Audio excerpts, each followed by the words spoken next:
جب بھی تعلیم کی بات آتی ہے تو ہر شخص اپنے آپ سے سوال کرتا ہے کہ مجھے کون سے کیریئر چوز کرنا چاہیے، کون سی فیلڈ میں جانا چاہیے، اسکوپ کون سی فیلڈ کے اندر ہے۔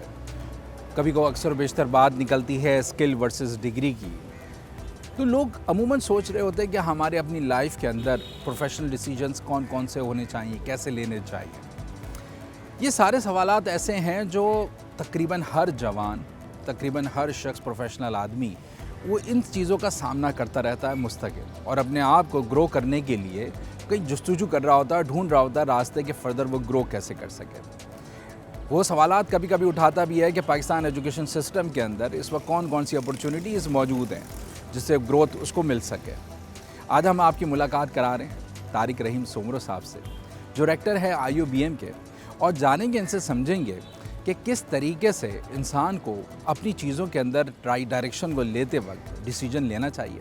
ان سے اپنی سٹوری جانیں گے، بڑی ڈٹرمنڈ ایک سٹوری ہے ان کی، اور جس طریقے سے ان کی سٹرگل رہی ہے اس کے بارے میں جانیں گے، اور ہمیں اس سے کیا لیسن مل سکتا ہے اس کو بھی سمجھیں گے، تاکہ ہم اپنے راستے کو چنتے ہوئے اور اس میں محنت اور جستجو کرتے ہوئے ان چیزوں کا خیال کر سکیں کہ کبھی گیو اپ نہ کریں، اور اپنی چیزوں کو حاصل کرنے کے لیے دل اور جان کے ساتھ محنت لگا دیں۔ آئیے آپ کی ملاقات کرواتے ہیں اور جانتے ہیں، سمجھتے ہیں کہ ایجوکیشن سسٹم کے اندر ہمارے پاس کیا اپرچونٹی موجود ہے اور ہمیں کیسے گرو کرنا چاہیے۔ آئیے۔ تو دوستو، اس وقت میرے ساتھ موجود ہیں پروفیسر ڈاکٹر طارق رحیم سومرو صاحب، ریکٹر ہیں انسٹیٹیوٹ آف بزنس مینجمنٹ کے، ساتھ ساتھ پرسنل زندگی میں شاعری کا بھی شوق رکھتے ہیں۔ ایک بہت منفرد ایک چیز ہے IEEE کے نام سے ادارہ، جو پاکستان کے اندر سے ٹیلنٹ کو ڈھونڈتا بھی ہے، دنیا بھر سے ڈھونڈتا ہے۔ پاکستان کی طرف سے پہلا منفرد ان کے پاس ایک اعزاز ہے جو اس نے کمپیوٹر فیلڈ کے اندر کوئی کنٹریبیوٹر کے طور پہ آپ نے کنٹریبیوشن دیا ہے، اور وہ پاکستان سے پہلے ہیں اور ابھی تک پہلے ہیں۔ سر بہت شکریہ کامیابی کا سفر جوائن کرنے کا۔ سر بہت امیزنگ جرنی ہوتی ہے لوگوں کی، اور شروع ہوتی ہے ایک نارمل سی اسٹرگل سے اور ایک نارمل سی زندگی سے، اور کیا آپ آج VCM ماشاء اللہ ریکٹر ہیں اور لیڈ کر رہے ہیں اتنے بڑے ادارے کو، اور مختلف اداروں کے اندر آپ کی موجودگی رہی ہے۔ سر آپ باہر بھی رہے، یہاں پہ بھی آپ نے PhD بھی کیا ہوا ہے۔ اتنی بڑی جرنی جب شروع کر رہا ہوتا ہے انسان، جب پڑھ رہا ہوتا ہے یونیورسٹی کے اندر ہوتا ہے، اس کا ویژن کیسے بلڈ ہو رہا ہوتا ہے، آپ کا ویژن کیسے بلڈ ہوا وقت کے ساتھ ساتھ، کیا چینجز آتی ہیں؟ جی بہت بہت شکریہ پہلے تو آپ کا آنے کا۔ اچھا جناب، میری جرنی تھوڑی ذرا مختلف ہے عام ایک یعنی آدمی سے، عام بچپن جیسے گزرا۔ مجھے ایک ایشو ہوا کہ میں جب 10 منتھ کا تھا تو مجھے فل پولیو ہوا، یعنی دونوں بازو، دونوں ٹانگوں میری جو ہیں وہ میں پولیو ہوا۔ تو پھر ظاہر بات میں ایک گاؤں، چھوٹے سے گاؤں میں پیدا ہوا، تو وہاں سے پھر ابو مجھے کراچی لے کے آ گئے، پھر یہاں پہ علاج وغیرہ، دوائیں دونوں چیزیں چلتی رہیں۔ تو پھر میری لیفٹ لیگ کے اوپر پولیو رہ گیا، اور باقی میرا ابھی بھی دیکھیں گے، اگر میں آپ دیکھیں گے میرے ہاتھ تو وہ شرنکنگ ہو رہی، کیونکہ یہ نارمل نہیں ہے، لیکن پولیو نہیں ہے۔ تو اس ایج میں جب پولیو ہو جاتا ہے پھر آپ ظاہر بات ہے آپ باقی بچوں سے تھوڑا پیچھے ہو جاتے ہیں۔ لیکن یہ بڑا اچھا ہوا کہ ایک دن میں ایک اور پروگرام میں بات ہو رہی تھی کہ اب میرے کزن آ گئے حیدرآباد سے، تو میں نے کہا جی آج اسکول نہیں جاؤں گا۔ اب انہوں نے کہا نہیں بھائی اسکول تو تمہیں جانا ہے۔ مجھے زبردستی پکڑ کر، میں نے کہا ہاتھ پاؤں سے پکڑ کر لے کے پھینک دیا اسکول میں۔ اچھا وہ دن اور آج کا دن، اب میں یعنی اگر آپ بندہ بیمار ہوتا ہے کبھی کبھی تو میں آفس بھی آ جاتا ہوں، مطلب بخار ہلکا پھلکا 2 گولی کھا لی پیرانل کے آ گیا۔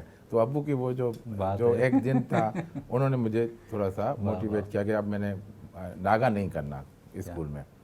اچھا اسکول یہاں پر NJB اسکول ہے ہمارا MA جنرل روڈ پہ، وہاں پر میں نے اپنی شروع کی تعلیم کلاس 1 سے میٹرک تک۔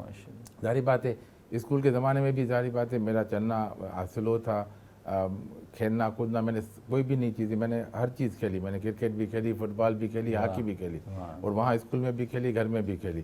لیکن ظاہر بات ہے میرا رنر کوئی اور ہوتا تھا، میرے کزن ہوتے تھے، میرے بھائی ہوتے تھے، وہ میری ہیلپ کرتے تھے، لیکن مجھے کوئی احساس نہیں ہوا فیملی میں کہ جی آپ کچھ کسی چیز میں پیچھے ہیں، اور مجھے پڑھائی میں ساتھ چلتا رہا۔ اس کے بعد پھر ظاہر بات ہے وہ ایک ایسی عمر نہیں ہوتی کہ آپ کا کوئی ویژن ہو یا کیا ہو۔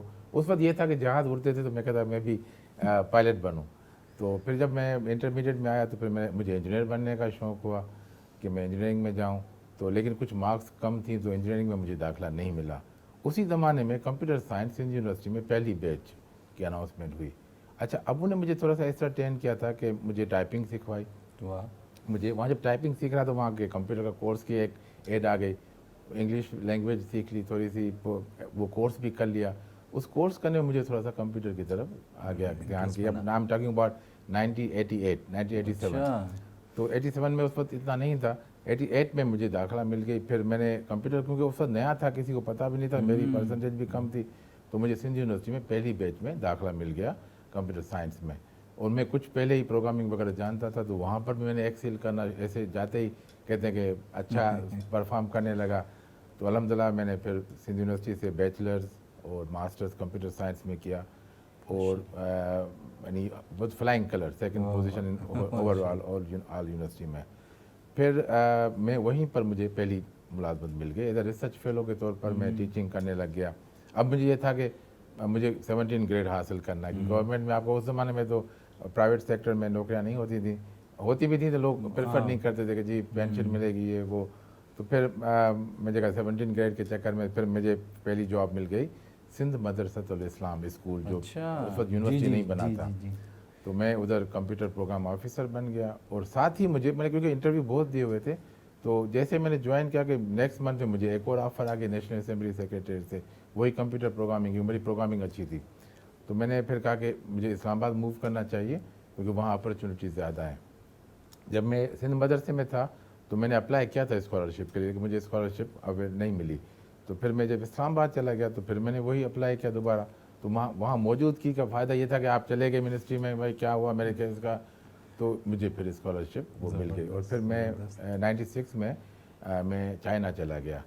اب چائنا کا سفر بھی اتنا ہے کہ مجھے پی ایچ ڈی 3 سال میں نے کی مکمل, اور وتھ ڈسٹنکشن کے. مجھے ایک تو foreign student exemplary foreign student ملا, اور ایگزمپلری گریجویٹ. تو میں فرسٹ چیچانگ یونیورسٹی کا فارنر ہوں جس کو ایگزمپلری گریجویٹ کا ایوارڈ ملا, it's like a gold medal. بالکل صحیح بات. تو وہ بھی مجھے ملا. اچھا اس میں یہ تھا کہ ظاہر بات ہے وہاں پر سائیکل زیادہ چل رہے تھے اس میں, ابھی تو گاڑیاں اتنی ہو گئی ہیں چائنا میں. مجھے بہت پیدل چلنا پڑتا تھا کیونکہ میری ہاسٹل, پھر آپ جائیں مین گیٹ تک, مین گیٹ سے پھر آپ نے ڈپارٹمنٹ تو نزدیک تھا لیکن مجھے لائبریری جانا پڑتا تھا. تو ظاہر بات ہے وہ مجھے اگر آپ ٹریول کریں تو آپ کو 15 منٹ لگیں, تو مجھے 45 منٹ لگتے تھے وہاں پہنچنے میں. تو مجھے ٹائم سے پہلے اٹھنا پڑتا. سردیوں میں کلاس میں جانا ہے, آدھے گھنٹے کا فاصلہ ہے, تو مجھے 1 گھنٹہ پہلے نکلنا پڑتا تھا. برف بھی ہے, یہ بھی ہے, یہ ساری جو ہے. مجھے ایک تھا کہ مجھے کچھ نہ کچھ بن کے دکھانا ہے, اور لائف میں کنسسٹنسی جو ہے نا وہ میں نے کہا کہ ضروری ہے. آپ جو بھی کام کریں اس کو مکمل کریں. شروع میں جب میں چائنا آیا تو میں نے کہا میں کیا ضرورت تھی, لیکن کریں مجھے مطلب ایک تو آئسولیٹ تھا, تو مجھے رونا آتا تھا رات کو کہ میں کیوں آ گیا. میں 17 گریڈ کا آفیسر تھا, وہ بھی نیشنل اسمبلی میں کہاں پھنس گیا ہوں. نہ کوئی میری زبان سمجھ سکتا ہے, نہ میری کوئی سن سکتا ہے, اور میں ادھر ٹھنڈ میں پھنس گیا ہوں. تو لیکن پھر میں نے کہا نہیں آیا ہوں 3 سال آپ نے کہا 3 سال لگاتار میں نے کہا کچھ کر کے جانا ہے یہاں سے. تو الحمدللہ پھر میں جب پی ایچ ڈی کر کے آیا تو آئی واز فرسٹ پاکستانی. ابھی بھی میرا اعزاز ہے کہ جس کے پاس 3 ڈگریز کمپیوٹر سائنس میں, اس وقت میں ہی ہوں. اور اس کے بعد ظاہر بات ہے اس زمانے میں پی ایچ ڈی بہت کم, میں میرے خیال 9واں یا 10واں P H D computer science میں تھا. لیکن میں پہلا پی ایچ ڈی تھا جس نے بیچلرز بھی کمپیوٹر سائنس میں کی, ماسٹرز بھی کمپیوٹر سائنس میں کی. تو اس طرح کمپیوٹر سائنس کی فیلڈ میں آ گئے. اور پھر واپس آ کر پھر نیشنل اسمبلی جوائن کی. اس کے بعد پھر میں نے دیکھا کہ میں I am not fit in to the government job. تو پھر میں نے کہا کہ وہاں پر کچھ حالات ایسے ہو گئے تھے, 99 کی بات بتا رہا ہوں, جب مشرف صاحب نے ٹیک اوور کیا تو میں چھٹی لے کر پھر میں آ گیا کراچی, اور میں نے یہاں پر اکیڈمک انسٹیٹیوٹ جوائن کر لیا. تو اس طرح پھر میں اکیڈمیا کی طرف میرا دھیان چلا گیا. زبردست, بہترین, بہت امیزنگ جرنی. پھر آپ کی اس جرنی کے اندر آپ رکتے نہیں ہیں. آپ کہتے ہیں کہ میں باہر بھی جا کے ڈفرینٹ یونیورسٹیز کے ساتھ منسلک ہو جاتا ہوں. آپ UAE بھی چلے جاتے ہیں اور پھر وہاں پہ جا کے سرو بھی کرتے ہیں. کہ کیسے آپ اپنے آپ کو موٹیویٹ رکھ پا رہے تھے کہ آپ کہہ رہے ہیں کہ دیکھا جائے تو بہت آسان کام بھی ہے کہ آپ ایک گورنمنٹ کی جاب لے لیں جو کہ آلریڈی مل بھی گئی تھی, اور بڑے اسموتھلی آپ چلتے چلتے اور کوئی مسئلہ بھی نہیں ہوتا. کیا ایسی چیز ہے جو آپ سمجھتے ہیں کہ لائف کے اندر جب انسان آگے بڑھ رہا ہو تو وہ اس کو 3-4 چیزیں ایسی ہیں جو موٹیویٹ کر رہی ہوتی ہیں اور وہ لازمی ہونا ضروری ہے؟ مجھے جو موٹیویٹ چیز نے کی، میں ہمیشہ ایک قرآن پاک میں ذکر ہے، جب ہم کسی اورا سے نکلنا چاہے تو پریشر، جو راکٹ کا جو فارمولا بھی یہ ہے کہ وہ پریشر سے، تو میں جہاں پر بھی بیٹھا ہوتا ہوں میں کہتا ہوں میں اس اورا میں موجود ہوں، اب مجھے یہاں سے نکلنے کی کوشش کرنی ہے، تو ظاہر بات آپ کو پش کرنا پڑے گا، محنت کرنی پڑے گی، پھر ریکویزٹس ہوں گے، سرٹیفکیشن ہوگی، کوئی ڈگری ہوگی، تو میں کبھی بھی ایک اپنی پوزیشن پر سیٹسفائی نہیں رہا، میرا پرابلم یہی ہے، میں آگے بڑھنا چاہتا ہوں، آگے بڑھنا چاہتا ہوں، تو میں اور آگے بڑھنے کی کوئی لمٹ نہیں ہوتی، صحیح بات ہے، اس کا از دا لمٹ، بالکل. تو میں ایک یہ چیز مجھ میں تھی کہ میں نے کہا ٹھیک ہے میں ہوں، یہ اچیو کر دیا، اب next what is the next target. میں یقین کریں میں ابھی روز بھی آتا ہوں تو میرے پاس ایک ڈائری ہے، میں اس میں لکھتا ہوں آج مجھے کیا ٹارگیٹ کریں. ہو سکتا ہے کہ کبھی کبھی حالات ایسے ہو جاتے ہیں کہ وہ 4 پوائنٹ لکھے 2 ہو گئے 2 نہیں ہوئے، لیکن نیکسٹ ڈے میں 2 وہ آگے آ جائیں گی اور باقی چیزیں. تو میں ہر روز کا بھی ٹارگیٹ میرا ہوتا ہے، میرے اگلے سالوں کا بھی ٹارگیٹ ہوتا ہے. ہم کوشش کرتے ہیں، اللہ تعالیٰ مدد فرماتا ہے اور اللہ تعالیٰ پہنچاتا ہے اس میں. بالکل 100%، کیونکہ جب آپ کوئی چیز آبجیکٹیو کے ساتھ لے کے چل رہے ہوں اور اس کو لے کے آگے بڑھا رہے ہوں تو پھر کوئی چیز روکتی نہیں ہے. بالکل. کبھی ایسا موڈ ہوا کہ باہر چلتے ہیں، کوئی بات نہیں، بس بہت ہو گیا اتنا سارا کام؟ میں جی بالکل، اس وقت حالات خراب تھے. میں 2003 میں باہر چلا گیا اور پھر میں 2014 تک وہاں رہا. پھر کیونکہ وہاں پر مجھے فیملی کو سپورٹ، میرے ابو ریٹائر ہو چکے تھے تو میں ابو کو سپورٹ بھی کر رہا تھا. فیملی یعنی وہاں سے تنخواہ میری 2 گھر چل رہے تھے، ایک وہاں کا گھر اور ایک یہاں کا گھر. اس کے بعد پھر یہ ہوا کہ 14 میں تھوڑی دیر کے لیے واپس آیا کیونکہ مجھے وہاں پروفیسرشپ نہیں مل رہی تھی، کیونکہ وہاں پر کمپٹیشن ڈفرینٹ تھی اور میں نان عربی تھا، وہاں عرب کا ماحول تھا یو اے ای میں. تو میں واپس آیا، کچھ عرصے کے لیے میں نے اپنی پروفیسرشپ لی، پھر میں 3 سال کے لیے واپس گیا. اور اس کے بعد پھر مجھے ابو نے جب میسج کیا، ابو کے جب ڈائمنشیا ہونے شروع ہو گئے تو ابو نے مجھے کہا واپس آ جاؤ، اب ہم جو بھی رکی سکی یہاں کھائیں گے. میں نے کہا ابو بس مجھے 6 مہینے دے، میں وائنڈ اپ کرتا ہوں، اور باقی 6 مہینے میں وائنڈ اپ کر کے میں واپس آ گیا. 2017 میں نے پاکستان واپس آیا. اللہ کی قدرت ہے کہ ابو کی دعائیں تھیں.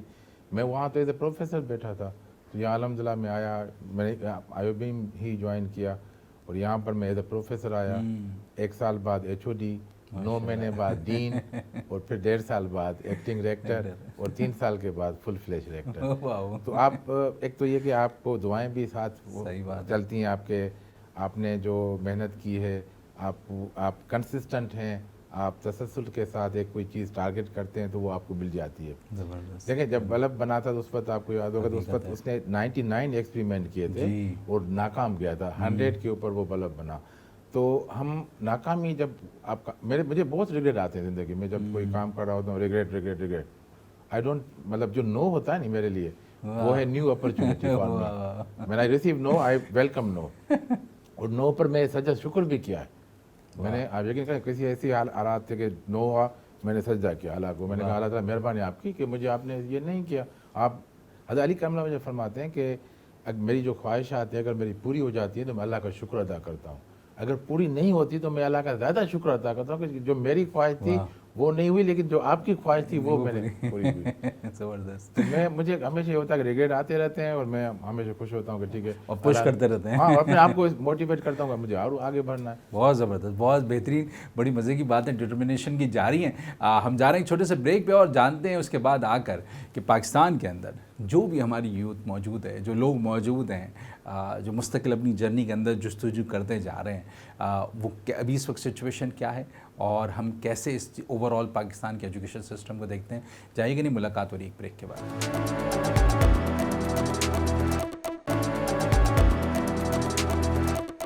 ویلکم بیک ٹو کامیابی کا سفر. میرے ساتھ موجود ہیں طارق رحیم سومرو صاحب، پی ایچ ڈی اسکالر ہیں، ڈاکٹر ہیں اور ڈائریکٹر ہیں آئی وی ایم کے. سر بہت زبردست ڈٹرمنیشن والی آپ نے سٹوری دکھائی اور بتائی ماشاءاللہ سے. یہ جرنی بڑی امیزنگ ہے اور اس جرنی کے اندر آپ نے پوری دنیا کو بھی دیکھا، مختلف لوگوں سے ملے جو ڈفرینٹ ڈومین سے فیلڈ سے تعلق رکھتے ہیں، اور یقینی بات ہے کہ جس پوزیشن پہ آپ ہیں اس سے مختلف انڈسٹری کے لوگوں کا تعلق بھی جڑتا ہے، اس سے اکیڈیمیا کے لوگوں کا بھی تعلق جڑتا ہے. آپ نے خود اپنے کئی آتھرڈ کیے ہیں پیپرز کو، ریسرچ پیپرز کے اوپر آپ کا بہت زبردست کام رہا ہے. تو سر آپ کیا فیل کرتے ہیں اگر ہم پاکستان کی بات کرتے ہیں تو اس وقت کرنٹ سیناریو کے اندر انڈسٹری اور اکیڈیمیا کا کیا لنکیج ہے اور کہاں آپ سمجھتے ہیں کہ نا ہمیں فردر امپروو کرنے کی ضرورت ہے؟ بڑا اچھا سوال ہے. دیکھیں ہمیشہ میں فورمز پہ کہتا رہتا ہوں کہ ہمیشہ ایک گیپ تو ہے، اب اس کو برج کیسے کرنا ہے. اچھا میں ایک فورم پہ تھا، اس میں اتفاق سے وہ سب اکیڈمیا کو برا بلا کر رہے تھے، آپ کے جو اسٹوڈنٹ آ رہے ہیں جو میں ان کو کچھ نہیں آتا. تو میں نے کہا جی آپ کہاں سے آئے، آپ مارس سے تو نہیں آ گئے، یا آپ سن یا مون سے تو نہیں آئے. انہوں نے کہا نہیں میں بھی اسی اکیڈمیا سے آیا ہوں. تو میں نے کہا پھر آپ کیسے لیڈر بن گئے انڈسٹری کے؟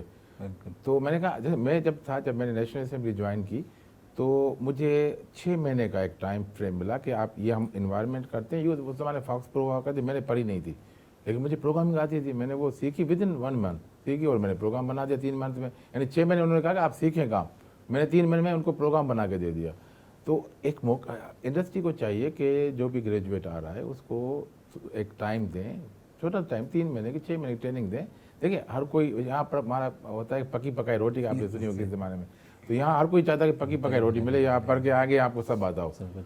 ہم جب اس یونیورسٹی میں بچوں کو تیار کرتے ہیں، ہم تیار کرتے ہیں ایک جنرل. اب وہ بچے یہاں سے نکلے فار ایگزامپل ایم بی اے کر کے نکلیں یا بی بی اے کر کے، وہ کوئی بینک میں جائے گا، کوئی گورنمنٹ میں جائے گا، کسی این جی او میں جائے گا، کسی آرگنائزیشن میں ہوگا، کوئی کسی آرگنائزیشن میں ہوگا. تو وہ ہم ایک صرف بینکر کے لیے تو نہیں ہم پروڈیوس کر رہے ہیں، یا صرف ہم جو ہے فائنانس کے لوگوں کو تو نہیں کر رہے، ہم ایچ آر کو بھی کور کر رہے ہیں. تو ہمارے یہاں ہر چیز کور کی جاتی ہے. آن دی ادر ہینڈ جو ہمارا انڈسٹری ہے وہ چاہتی ہے کہ ہمیں بالکل ریڈی میڈ بچہ ملے. تو یہ ہو نہیں سکتا. اس کے لیے ہمیں برج یہی ہے، میں ہمیشہ ایک بات کرتا رہتا ہوں کہ مل کے کام کرنا ہوگا. ہاں ہم کیا کرتے ہیں اب جو اپنے جو سلیبس میں کریکولم میں ہم انڈسٹری کے لوگوں کو شامل کرتے ہیں کہ آپ بتائیں کہ کیا چینجز لائیں، وہ ہمیں گائیڈ کرتے ہیں. وہ ظاہر بات اگر میں 3 ممبرس کو بلا رہا ہوں، وہ 3 اپنے حساب سے اپنی 3 مختلف انڈسٹری کی بات، کوئی ٹیکسٹائل میں ہوگا، کوئی بینکنگ میں ہوگا اور کوئی کسی اور. اب باقی جو انڈسٹری ہے وہ تو رہ گئی. اب پیٹرولیم والا کہے گا آپ نے میرے لیے بچہ تو پیدا نہیں کیا ہے، جو کورس آپ نے جو انٹروڈیوس کیا میں نے نہیں کیا. تو ہم جنرل ایسے بچے پیدا کرتے ہیں، یہاں سے پروڈکشن ہوتی ہے ہمارے بچوں کی جو ہر فیلڈ میں جا سکیں وتھ لٹل بٹ ٹریننگ. اب وہ ٹریننگ کا جو ٹائم پہلے ملتا تھا وہ انڈسٹری نے وہ ختم کر دیا. وہ چاہتے ہیں کہ جی بس آتے شروع ہو جائے. اب فار ایگزامپل آپ کی ایگزامپل آپ نے ضرور اگر تعلیم نہیں بھی حاصل کی، یہاں ہمارے جو میڈیا کے ہیں، اگر اب پہلے تو میڈیا کے ہوتی نہیں تھی ٹریننگ، صحیح بات ہے، اب ہونے لگی ہے بھائی بیٹر. اس کے بعد آپ کہیں گے بھائی آتے ہی سب اس کو ٹرمنالوجی کا پتہ ہو، ممکن نہیں ہے. وہ جب آئیں گے، جب ماحول میں بیٹھیں گے. جب میں نے تھوڑی سی ہوسٹنگ کی تو مجھے وہ کیوں کا پہلی دفعہ میں نے سنا کہ جی وہ مجھے کان میں کیوں کی آواز آ رہی ہے کہ میں شروع کر رہا ہوں پروگرام. تو یہ ساری چیزیں جو ہیں یہ بندہ سیکھتا ہے اپنا فیلڈ میں. تو میرا یہ خیال ہے کہ ہم اچھا کام کر رہے ہیں، انڈسٹری پہ اچھا کام کر رہی ہے، ہم مل جل کے کام کرنا چاہیے ہمیں.